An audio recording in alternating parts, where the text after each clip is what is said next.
हरे कृष्ण, जय माता दी। आप सभी श्रोताओं को शारदीय नवरात्रि की बहुत बहुत शुभकामनाएं।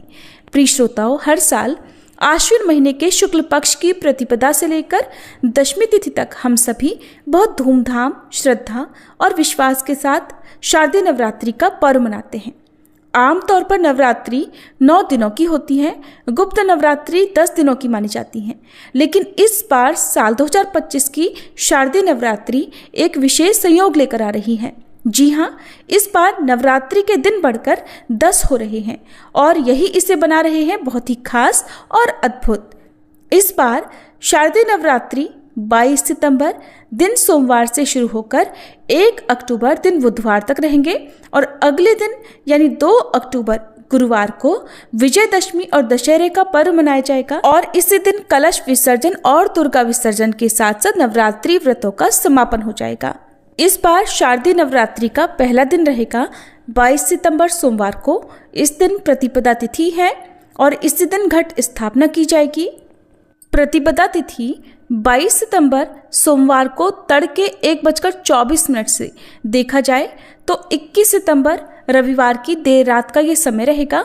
1:24 से शुरू होकर प्रतिपदा तिथि 23 सितंबर मंगलवार को सुबह 2:55 पर समाप्त होगी और कलश स्थापना 22 सितंबर सोमवार को सुबह 6:09 से 8:06 के बीच में की जाएगी और इसके अलावा दूसरा अभिजीत मुहूर्त सुबह 11:49 से दोपहर 12:38 तक रहेगा।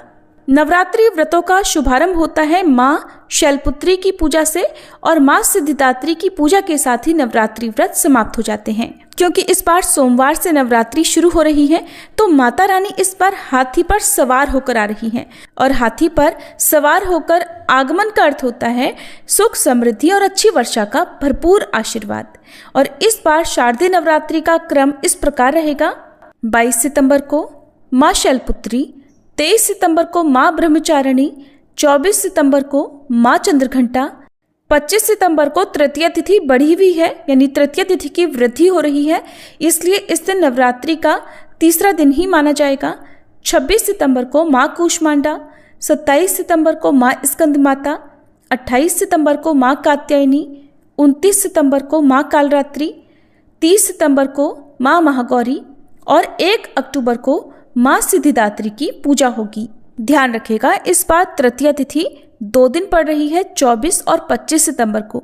इसी वजह से चतुर्थी की पूजा 26 सितंबर को होगी और इस बार अष्टमी तिथि जिसे महाअष्टमी कहते हैं 30 सितंबर मंगलवार को, महानवमी 1 अक्टूबर बुधवार को और दशमी तिथि 2 अक्टूबर गुरुवार को रहेगी।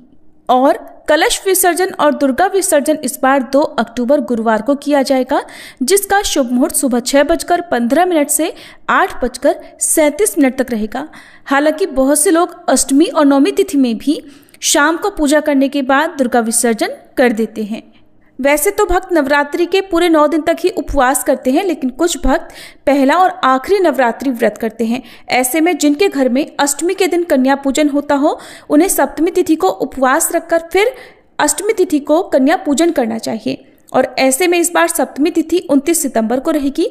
इस दिन आपको उपवास रखना है। और जिनके यहाँ पर नवमी तिथि के दिन कन्या पूजन होता है और जो लोग केवल पहला और आखिरी उपवास ही रखना चाहते हैं, उन्हें 30 सितंबर को अष्टमी तिथि का उपवास करके फिर 1 अक्टूबर को माँ सिद्धिदात्री की पूजा करने के बाद ही कन्या पूजन करना चाहिए। अष्टमी तिथि यानी 30 सितंबर मंगलवार को कन्या पूजन का शुभ मुहूर्त रहेगा सुबह 6:22 से लेकर दोपहर 12:35 तक और नवमी तिथि यानी 1 अक्टूबर बुधवार को कन्या पूजन शुभ मुहूर्त रहेगा सुबह 6:22 से 11:55 तक। कमेंट बॉक्स में जरूर बताइएगा कि आपके यहाँ पर कन्या पूजन किस तिथि में किया जाता है।